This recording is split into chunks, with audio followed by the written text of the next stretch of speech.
Then, all at once, everything went black before their eyes, and they couldn't see.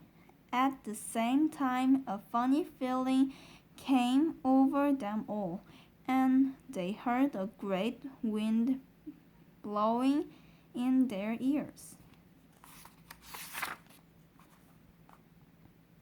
Then the black that was before their eyes turned to blue, to green, to red, and then to gold. And suddenly there they were standing in lovely bright sunshine in their own garden, near their own house, and everything was back to normal once again. Our wings have gone, cried Mr. Gregg, and our arms have come back, and we all are not tiny anymore, laughed Mrs. Gregg. Oh, I am so glad. Philip and William began dancing about with joy. Then, high above their heads, they heard the call of a wild duck. They all looked up, and they saw the four ducks, lovely against the blue sky, flying very close together, heading back to the lake in the woods. It must have been about half an hour later. Then I myself walked into the Greg's garden. I had come to see how things were going, and I must admit I was expecting the worst.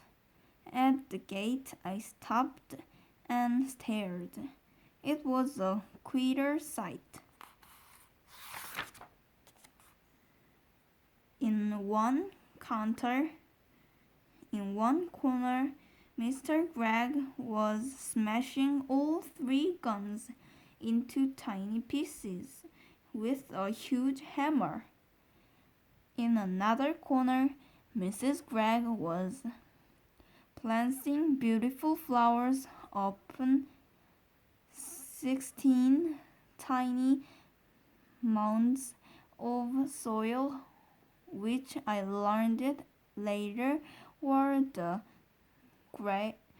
graves of the ducks that had been shot the day before. And in the middle of the yard stood Philip and William with a snack of their father's best barley beside them. They were surrounded by ducks, doves, pigeons, squirrels, robins, larks, and many other kinds that I did not know.